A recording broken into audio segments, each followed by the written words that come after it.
We wear the mask that grins and lies. It hides our cheeks and shades our eyes. This debt we pay of human guile, with torn and bleeding hearts we smile, and mouth with myriad subtleties. Why should the world be overwise in counting all our tears and sighs? Nay, let them see us only while we wear the mask. We smile, but, oh, great Christ, our cries to thee from tortured souls arise. We sing, but, oh, the clay is vile beneath our feet and long the mile. But let the world dream otherwise. We wear the mask. In 1896, the same year that the Supreme Court upheld the constitutionality of racial segregation, Paul Laurence Dunbar penned this poem. Dunbar's words give voice to the daily indignities of life within the Du Boisian veil. They capture and encapsulate the burdens of men and women living under the crushing weight of white supremacy, and Dunbar illumines the soul-murdering price of normalcy in an abnormal society.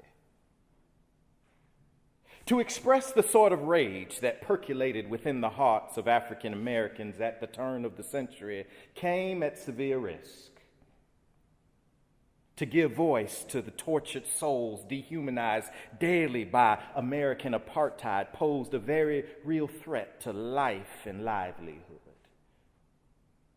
Destruction of property, loss of employment, and even death by dismemberment were just a few of the risks associated with public tears and sighs in the face of constant slights.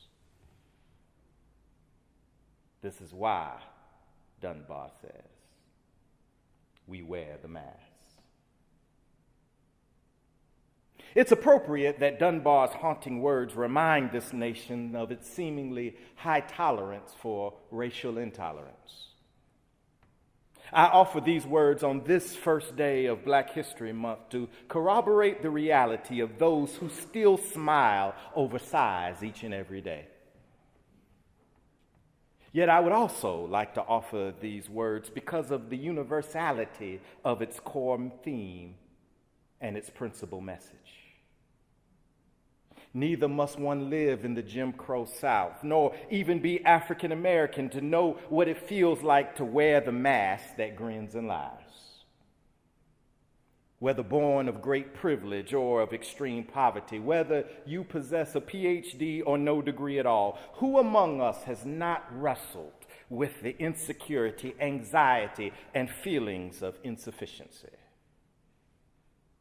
What woman at some point has not had to go along and get along in order to be deemed a team player or collegial by her male colleagues? Those who have had to endure sexist microaggressions and outright harassment in order to climb the corporate ladder or even just keep food on the table. We wear the mask.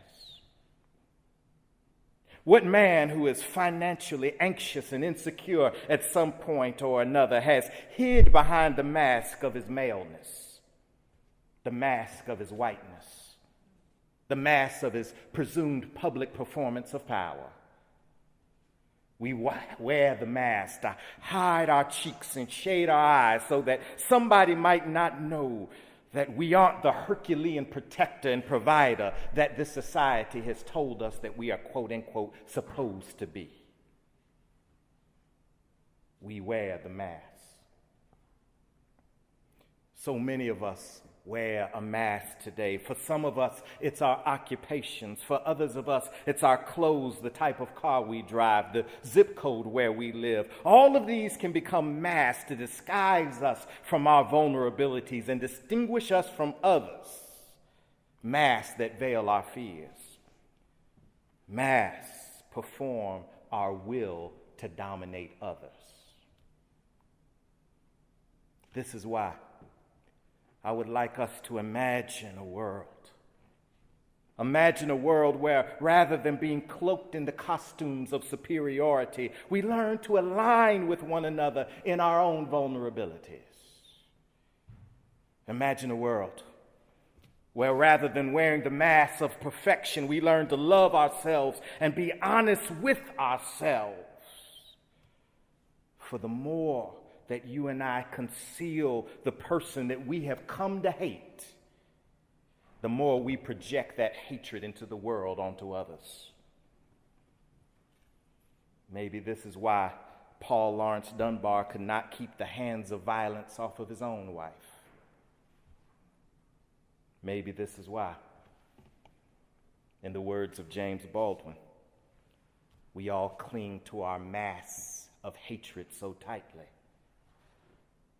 For when we take off the mask, we'll all be forced to deal with our pain.